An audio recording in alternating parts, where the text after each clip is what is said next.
Well, the Shadow Climate Change Secretary, Ed Miliband, is with me now. Good morning, Ed Miliband. Thanks for being with us this morning. So Simon Clarke said that they fixed the roof when the sun was shining, and now there's a storm coming. The sun is definitely not shining, and their plan is going to work. Well, let me start with the freeze, because we called for an energy price freeze in August. And if the government does a proper freeze, and we've got to look at the small print of this, then we will welcome it, because I think it is very important for families and businesses that are facing appalling circumstances. But there is a question, which you were asking Simon Clarke about, who pays? Now, of course, there's a role for responsible government borrowing in a time of an emergency, but we know from the Treasury that there's £170 billion of excess profits that the energy companies are making as a result of this crisis. And Liz Truss, through dogma and ideology, is choosing not to use that money to help pay for this plan. And I think that's wrong. When you say we know, he wouldn't confirm that figure. So where are you guys going? Did he deny that figure? He said he couldn't confirm or deny. Oh, right. Well, that sounds like it's true then. That's normally what government ministers say when something's true. Look, we know there's huge profits out there, and I can go through it with you.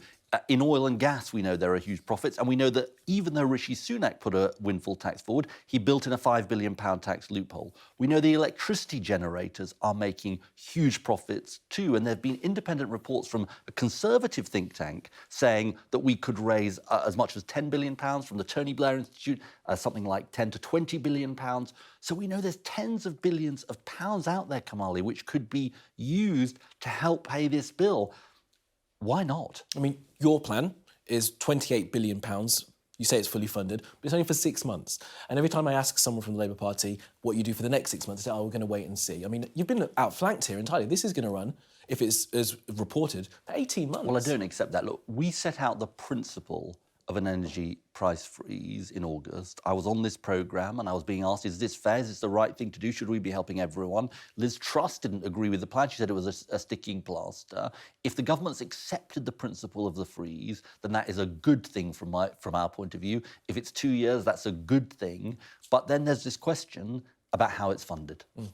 I mean, and it also sets up a time bomb in 2 years' time, doesn't it? Because, I mean, if it's just there for 2 years, who thinks the war's going to be over by then? Well, and this is the point, and this takes us to the issue of fracking. Let me just be clear with your viewers about this. The only way out of this crisis in the long term is to get off fossil fuels.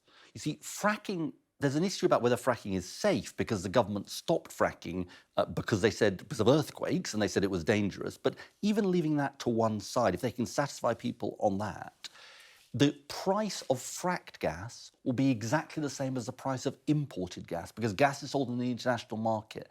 That is 9 times the current price of renewables, onshore wind, solar. There's only one way out of being in the grip of the geopolitics of Putin and others, and that is a clean energy sprint. And I'm afraid the government seems to be setting its face against that. If it's our own gas that's brought up from the earth in Blackburn or wherever else they have these fracking places, that will then go on to the wholesale market. You can't keep that and have it at our own prices. Exactly. You see, that is sold on the integrated market. And believe it or not, Kwasi Kwarteng, who was the business secretary, is now the chancellor, was saying precisely this in February of this year when he was against fracking. He was saying, look, it's going to make no difference to prices. It'll take years to come on stream. Now, the government's U-turn, I think, is another case of ideology trumping common sense and what actually is needed for the country. But it's not just about prices, is it? Because, of course, it goes on the wholesale market. It's about having that security. It's about not being in hock to Vladimir Putin. Although we get a very small amount of gas from Putin, which I know you're going to tell me, it's about not having to bring it in from other places. Definitely. And let me tell you how we get that security. Quicker, cheaper, much more sensible. Onshore wind, which the government is currently blocking, solar farms, solar panels, which Liz Truss says she's against, nuclear, offshore wind, and crucially, energy efficiency, which the government refuses to do. We could be cutting the amount of gas that we're using if we're insulating the 19 million coal drafty homes. It's not entirely fair. Mr Clarke said he welcomes those wind farms. And Liz Truss says she doesn't want to see solar panels on farmland that could be used for other things. If Simon Clarke welcomes wind farms, then maybe you can get him back on the programme and he can tell us that he'll lift the ban that there currently is in England on onshore wind. Maybe that'll be in the policy that's coming. Well, I'd be very surprised if there is, because the truth is that the small section of the Conservative Party that seems to have voted for Liz Truss is absolutely opposed to them, and even Boris Johnson didn't get rid of the ban. I mean, what we're really seeing here is like a real divide, isn't it, between the two ideologies that the two leading parties have here. I mean, do you welcome that we're seeing two clear choices for the electorate? Well, I don't welcome what Liz Truss is doing, because I don't think she's doing the right thing. You know, I think what you're seeing is the Labour Party that will make fair choices on behalf of the British people and will make sensible choices when it comes to our long-term energy system.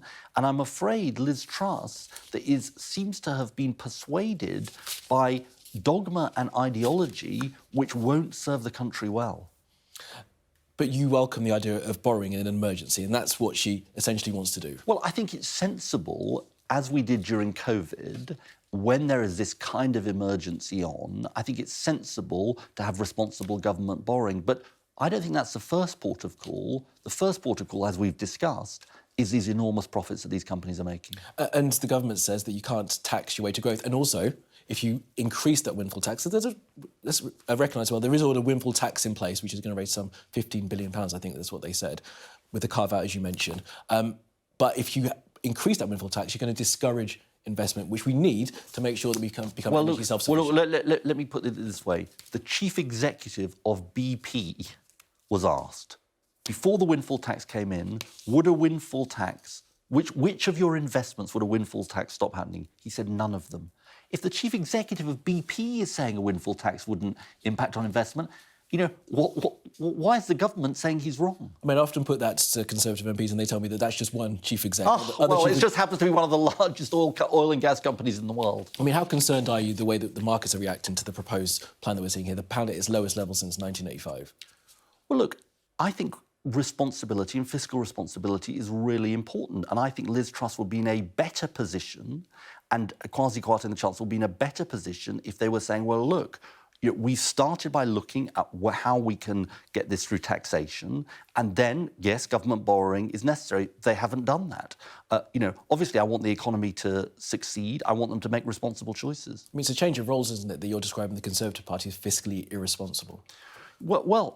Yeah, I think there does need to be fiscal soundness in our decision-making. And, we can come on to Liz Truss's plan to cut corporation tax. That's another £17 billion, which we don't know where it's going to come from. And frankly, Kamali, if the issue is the £17 billion to give away, it would be much, much better to use that money to, for example, rescue the National Health Service from the position it finds itself in. Let's talk a little bit more about clean energy. Jacob Rees-Mogg is now in business base, as it is now called. I welcome him to his role. I was hoping you might say something like that. And I mean, how... in the spirit of cooperation. And how confident are you that clean energy is going to be safe with him in that department? I'm not at all confident about it. I am really worried. I know Jacob Rees-Mogg personally, we get on personally, but I'm worried about his views. He has questioned climate science. He has made all kinds of comments over the last decade about how can we know about climate science. He's questioned the very basis of the decisions we make on the climate crisis. Now, the reason that matters is not just because of the climate crisis, it's because if we are going to get to the cheaper bills we all want to see, we've got to go hell for leather for all of the clean energy we have. Nuclear.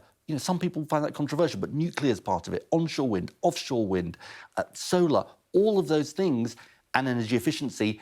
And I worry that he's set his face against a number of those things. We'll have to see how he behaves in that department. Ed Miliband, Shadow Secretary of State for Climate Change and Net Zero. Appreciate your time. Thank you so much.